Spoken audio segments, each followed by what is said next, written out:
नमस्कार, 20 मिनट 20 खबर में आपका बहुत बहुत स्वागत है। मैं हूं आपके साथ ऋषिका।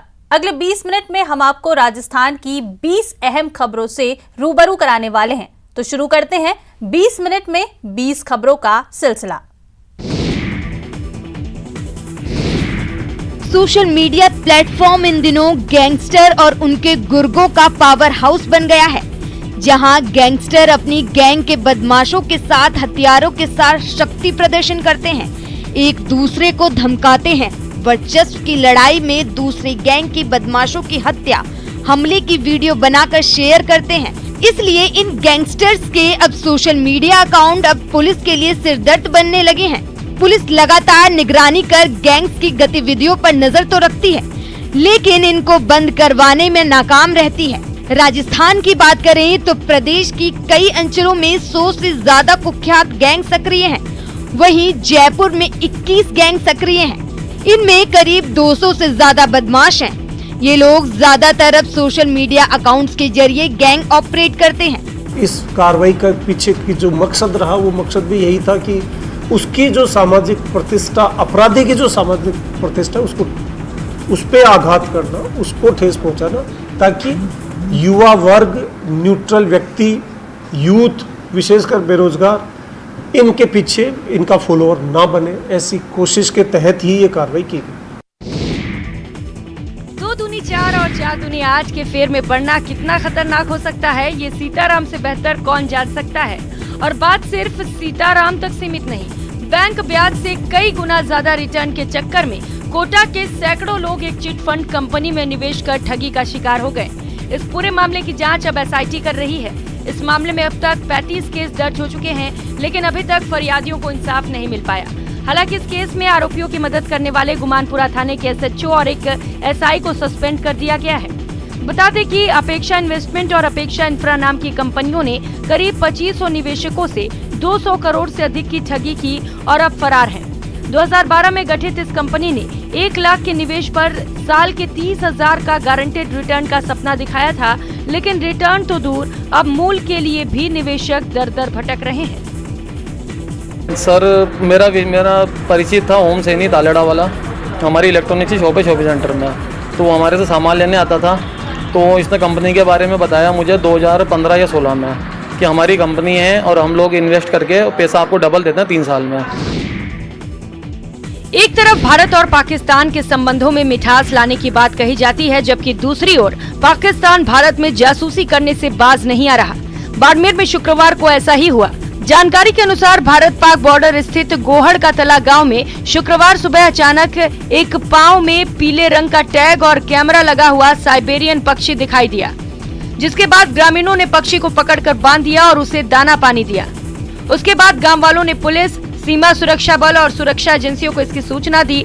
मौके पर पहुंचकर सुरक्षा एजेंसियां और बिजराड़ पुलिस ने इस पूरे मामले की जांच शुरू कर दी है कि आखिर ये पक्षी आया कहां से और इसके पांव में जो इलेक्ट्रॉनिक उपकरण लगा हुआ है उसका मकसद क्या है। इस पूरे मामले को लेकर सुरक्षा एजेंसियां जांच पड़ताल में जुट गई हैं। बाड़मेर अतिरिक्त पुलिस अधीक्षक नरपत सिंह ने बताया कि सुरक्षा एजेंसियों की जाँच के बाद इस संदिग्ध पक्षी के बारे में खुलासा हो पाएगा। किसान के खेत में एक साइबेरियन क्रेन पक्षी मिला था, जो खेत में उसके पैर पे कुछ एक इलेक्ट्रॉनिक डिवाइस टाइप बांधा हुआ है, वो ये हमें जानकारी मिली थी। तो हमारी पुलिस, BSF और जो हमारी एजेंसीज है वो गई हुई है और इस बारे में पूरी तहकीकात और जो भी जांच है वो हम कर रहे हैं। मारपीट के बाद इलाके में सन्नाटा पसरा है। तस्वीरें दौसा की हैं। जिले के ढिगारिया गांव में गुरुवार रात 2 पक्षों में विवाद के बाद जमकर लाठी भाटा जंग हुई, जिसमें दोनों पक्ष के 11 लोगों को चोटें आई हैं, जिन्हें लवण और दौसा के अस्पताल में भर्ती कराया गया है। घटना की खबर पाकर लवाण थाना पुलिस मौके पर पहुंची तो दोनों पक्षों के लोग एक दूसरे पर पथराव कर रहे थे, जिसके बाद पुलिस ने दौसा जिला मुख्यालय से अतिरिक्त जाब्ता मंगवाया। साथ ही मंडावरी, रामगढ़ पचवारा, नांगल और लालसोट से भी अतिरिक्त पुलिस जाब्ता मौके पर पहुंचा। पुलिस हंगामा कर रहे लोगों को पकड़ने के लिए रात को ही कई जगह दबिश दी और 15 लोगों को गिरफ्तार किया। फिलहाल पूरे गांव में शांति बनी हुई है और पुलिस का जाब्ता मौके पर तैनात है।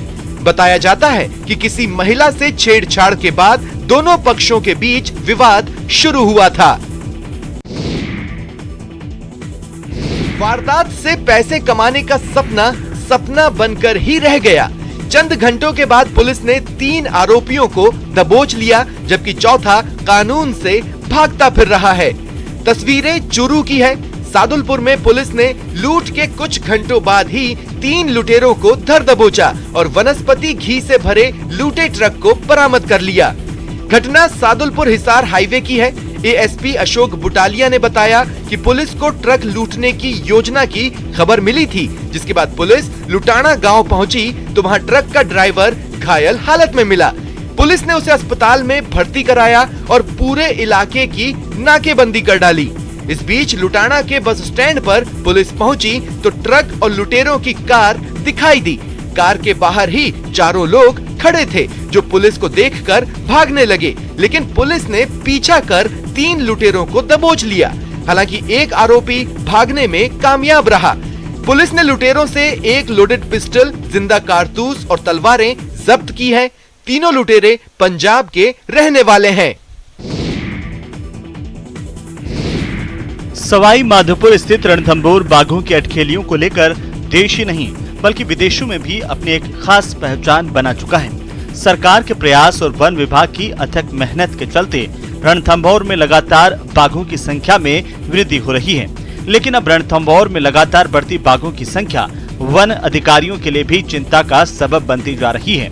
1300 स्क्वायर किलोमीटर से भी अधिक क्षेत्र में फैले रणथंभौर नेशनल पार्क में फिलहाल 78 बाघ, बाघिन और शावक हैं। इसके चलते यहाँ बाघों के लिए जगह कम पड़ने लगी है। ऐसे में टेरिटरी को लेकर के आए दिन रणथंभौर में बाघों के बीच आपसी संघर्ष होता रहता है, जिसमें कई मर्तबा बाघ, बाघिन घायल हो जाते हैं और कई बार उनकी मौत तक हो जाती है। 24 मई को खंडार रेंज में एक बाघिन के शावक की मौत हो गई थी। रणथंभौर के सीसीएफ सेडूराम यादव की माने तो टाइगर टेरिटोरियल बिहेवियर का एनिमल है, जिसके चलते टेरिटरी को लेकर इनमें आपसी संघर्ष होता रहता है। सीसीएफ के मुताबिक रणथंभौर में बढ़ती बाघों की संख्या के मद्देनजर सरकार रणथंभौर का क्षेत्रफल बढ़ाने का विचार कर रही है। कोविड स्वास्थ्य सहायकों का आंदोलन लगातार जारी है। शहीद स्मारक पर पिछले 64 दिनों से लगातार आंदोलन किया जा रहा है। प्रदेश के तमाम हिस्सों से कोविड स्वास्थ्य सहायक अपने परिजनों के साथ, अपने बच्चों के साथ यहाँ पर आंदोलन करते हुए नजर आ रहे हैं। इस दौरान डटे रहे तो जीत जाएंगे, चुप रहे तो मिट जाएंगे। इसी सोच के साथ कोविड स्वास्थ्य सहायकों का आंदोलन जारी है, बिना रुके बिना झुके। जयपुर के शहीद स्मारक पर धरना देते हुए स्वास्थ्य सहायकों को 64 दिन हो चुके हैं। तमाम कोशिशों के बाद भी इनकी समस्या का कोई समाधान नहीं निकल पाया है, लेकिन हौसला बरकरार है। जब तक तोड़ेंगे नहीं तब तक छोड़ेंगे नहीं। जी हाँ, स्वास्थ्य सहायकों ने जब तक मांगे पूरी नहीं हो जाती तब तक आंदोलन जारी रखने का संकल्प लिया है। अब क्या अब किसी तरह की बातचीत सब बंद हो चुका है? अब सब तरीके की बातचीत बंद हो चुकी है। लगभग आज हमें 64वां दिन है, जिसके अंदर हमने पीसीसी का घेराव भी किया, सभी मंत्रियों से भी मिले, लेकिन पीसीसी का घेराव करने के बाद हमारे कुछ साथियों को बहुत सी प्रताड़नाओं का सामना करना पड़ा। 3 दिन तक जेल में रखा, जेल में मानसिक रूप से प्रशासन द्वारा परेशान किया गया। अब हमारा आगे का जो है रणनीति, वो हर जिले वाइज हम जो हमारे चिकित्सा मंत्री हैं प्रसादी लाल जी रोज नया बयान देते हैं, उनको ये नहीं पता चलता वो क्या बोल रहे हैं। उनके पुतले फूंक के हम विरोध दर्ज करवाएंगे। अजमेर में एक तरफ जल जीवन मिशन के तहत सरकार सभी घरों तक पानी पहुंचाने का दावा करती नजर आ रही है, वहीं दूसरी तरफ माखोपुरा स्थित वार्ड नंबर 37 के लोगों का कहना है कि उनके घर अभी तक बिसलपुर पाइपलाइन का पानी नहीं पहुंच पाया है। पाइपलाइन नहीं होने की वजह से कॉलोनी की महिलाओं को पानी की तलाश में दूर दूर जाना पड़ता है। पानी की समस्या को लेकर क्षेत्रवासियों ने कॉलोनी में जलदाय विभाग के खिलाफ जमकर नारेबाजी की। स्थानीय लोगों का कहना है कि क्षेत्र में पानी की समस्या लंबे समय से बनी हुई है, जिसे लेकर जलदाय विभाग को कई बार सूचित किया गया, लेकिन अब तक इस संबंध में कोई सकारात्मक कार्रवाई नहीं की गई। यहाँ हम पिछले 6 साल से रह रहे हैं। यहाँ पे 15-20 परिवार हैं। बहुत प्रयास कर लिए। एक AEN PHED, JEN PHED वो खुद यहाँ आके सर्वे करके जा चुके हैं, मगर MLA, पार्षद सबसे संपर्क करने के बावजूद भी यहाँ पे पानी की समस्या बरकरार है। दिल्ली मेट्रो की तरह देश की तमाम मेट्रो जहां लोगों को आरामदायक सफर का एहसास करा रही हैं, उन्हें बसों की भीड़ से बचा रही हैं। वहीं जयपुर मेट्रो के साथ ऐसा कुछ भी नहीं हो रहा। आरामदायक सफर की वजह से मेट्रो में यात्रियों की संख्या भी बढ़नी थी, लेकिन जयपुर मेट्रो में ये भी नहीं हुआ और इसके यात्रियों की संख्या भी लगातार घटती जा रही है। जयपुर मेट्रो में सफर करने वाले यात्रियों का कहना है कि जयपुर मेट्रो में सुविधा तो बेहतर है, लेकिन इसे बनाने के लिए सही रूट का चुनाव नहीं किया गया। मेट्रो का चलना अच्छा था, जयपुर में नाम भी हुआ है इस चीज़ का, भाई जयपुर में मेट्रो आई है, अच्छी बात है, लेकिन इसका अच्छे से यूज नहीं ले पा रहे लोग। अच्छी बात है कि जयपुर में मेट्रो चलाई, जयपुर को मेट्रो का शहर कहा जाने लगा है और सब जगह जयपुर में यही कहा जाने लगा है कि भाई जयपुर में मेट्रो चलाइए। लेकिन जो ये रूट चुना है मेट्रो का, ये रूट सही नहीं चुना है। इसमें यात्री भार बहुत कम है। मैंने कई बार यात्रा की है तो खाली सी देखता हूँ मैं। समाज के लिए कुछ कर गुजरने का जज्बा हो तो शारीरिक दिव्यांगता आड़े नहीं आती। ये तस्वीरें बिहार के कटिहार की है, जहां दिव्यांग व्हीलचेयर के सहारे घर घर घूम कर जरूरतमंदों के लिए दवा इकट्ठा कर रहे हैं। कटिहार जिला वृद्ध विकलांग समिति की ओर से शहर की सड़कों पर चलाए जा रहे इस अभियान की खूब सराहना हो रही है। समिति के सचिव शिवशंकर रामानी का कहना है कि रोज कई जरूरतमंद आर्थिक तंगी के कारण जरूरी दवा जुटा नहीं पाते हैं। दूसरी तरफ कई घरों में दवा इस्तेमाल नहीं होने के कारण बर्बाद हो जाती है। इसीलिए दिव्यांग घर घर घूमकर दवा इकट्ठा करते हैं और डॉक्टर की सलाह पर जरूरतमंदों तक दवाई पहुंचाते हैं। शहर के लोग भी इस नेक काम में पूरा सहयोग करते हैं, जरूरी दवाएं डोनेट करते हैं ताकि किसी जरूरतमंद के काम आ सकें। हमने ठाना है कि कटिहार को स्वस्थ बनाना है और स्वच्छ बनाना है। इसके लिए हम लोग घर घर जाके दिव्यांग जो है, जो जरूरत जो दवा है हम मांग रहे हैं। महिलाएं हर क्षेत्र में अपनी सफलता का डंका बजा रही हैं। जी हां, महिलाओं ने विभिन्न क्षेत्रों में अपने सराहनीय योगदान से साबित किया है कि वे आज किसी भी क्षेत्र में पुरुषों से कम नहीं हैं। आपकी टीवी स्क्रीन पर नजर आ रही तस्वीरें भी इसी कैटेगरी की हैं। तस्वीरें चंडीगढ़ की हैं। इंडो तिब्बती बॉर्डर पुलिस फोर्स यानी कि ITBP में 8 महिला डॉग हैंडलर्स का पहला बैच शामिल हो गया है। ये बैच केंद्रीय अर्धसैनिक बलों के बीच पहला ऐसा बैच है जिससे नक्सल विरोधी अभियानों समेत विभिन्न सुरक्षा कार्यक्रमों में तैनात K9 स्क्वाड के लिए हैंडलर के तौर पर प्रशिक्षित किया गया है। इससे पहले तक केंद्रीय सशस्त्र पुलिस बलों में भी सभी डॉग हैंडलर पुरुष ही थे। 8 महिलाओं ने चंडीगढ़ में ITBP के national training centre for dog से ट्रेनिंग ली है। इन हैंडलर्स की ओर से मालिनोस ब्रीड के डॉग्स को ट्रेन किया गया है। इन डॉग्स को नक्सल विरोधी अभियानों के साथ साथ आम लोगों की सुरक्षा के लिए काम में लिया जाता है। प्रदेश में राजीव गांधी ग्रामीण खेल ओलंपिक का आयोजन किया जाना है। अधिक से अधिक लोगों को इन खेलों की जानकारी पहुंचे, इसके लिए मशाल यात्रा निकाली जा रही है। सीकर से रवाना हुई यात्रा झुंझुनू जिले में दाखिल हुई। नवलगढ़ में इस मशाल यात्रा का जोरदार स्वागत किया गया। इसमें न सिर्फ खिलाड़ी और जनप्रतिनिधि बल्कि आम नागरिक भी शामिल थे। नवलगढ़ प्रधान दिनेश सुंडा की अगुवाई में पंचायत समिति के सामने इस यात्रा का स्वागत किया गया। प्रधान सुंडा ने बताया कि इस यात्रा का उद्देश्य अधिक से अधिक खिलाड़ियों को खेल ओलंपिक से जोड़ना है। ऐसे खिलाड़ियों तक भी पहुंचना है जो स्कूल कॉलेज छोड़ चुके हैं लेकिन खेल प्रतिभा रखते हैं। उन्होंने दावा किया कि झुंझुनू जिले में नामांकन में पहले भी नवलगढ़ के खिलाड़ियों ने बाजी मारी थी। जब ये खेल शुरू होंगे तो नवलगढ़ नंबर 1 पर रहेगा।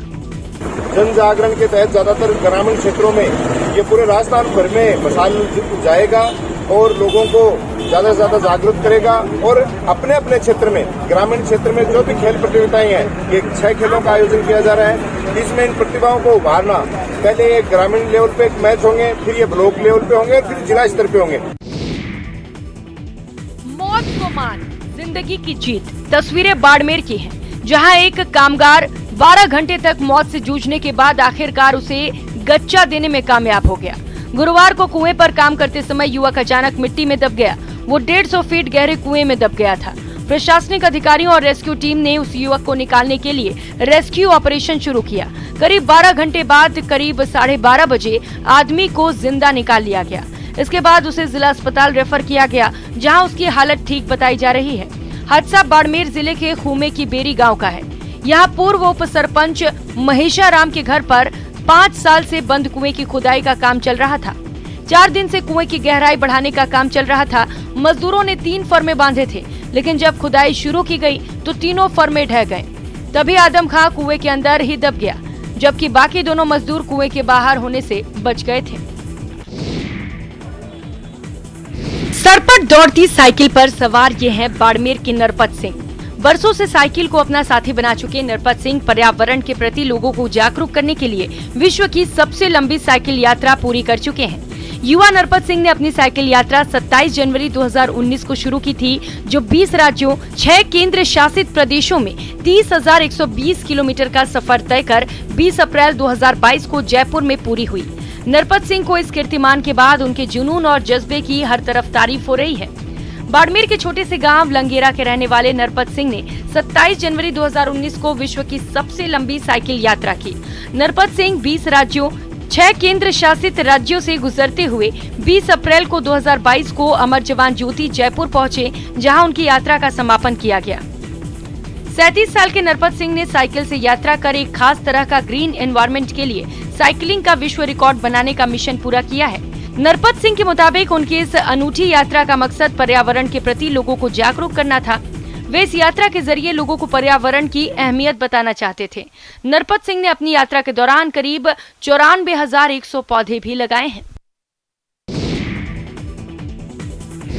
एवरेस्ट की चोटियों को फतेह करने का सपना कई लोग देखते हैं, लेकिन क्या आप यकीन कर पाएंगे कि 13 साल की उम्र में एक लड़के ने इस सपने को न केवल देखा बल्कि उसे पूरा भी किया है। जी हाँ, 13 साल के साई सुधीर कावड़े ने तेंजिंग हिलेरी एवरेस्ट मैराथन को विजेता के रूप में समाप्त किया है।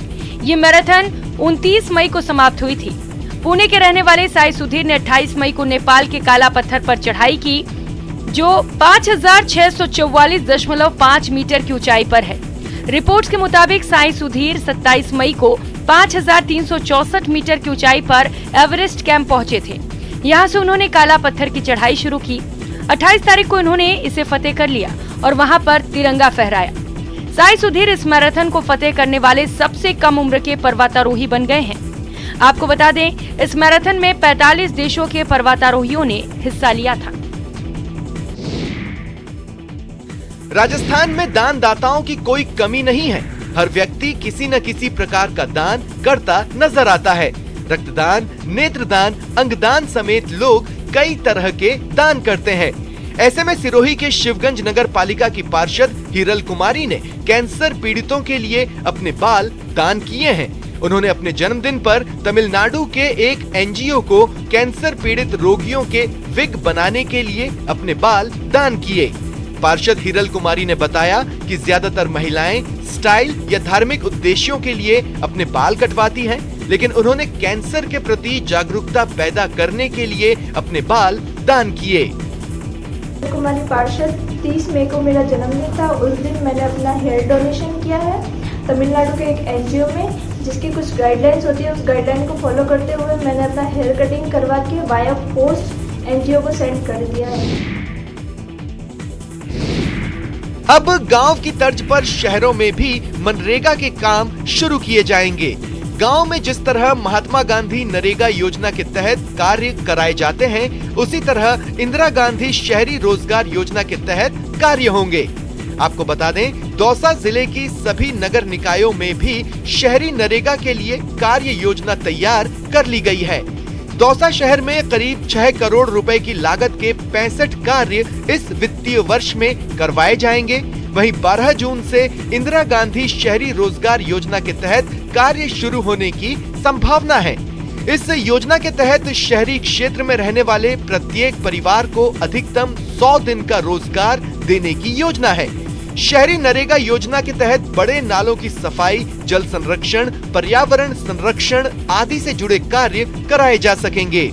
शहर में ऐसे काम हैं जो नरेगा की तर्ज पे चल सकते हैं, तो उन कामों को मुख्यमंत्री साहब ने बजट घोषणा के अंदर लिया है और उसको इंदिरा गांधी शहरी रोजगार योजना का नाम दिया है।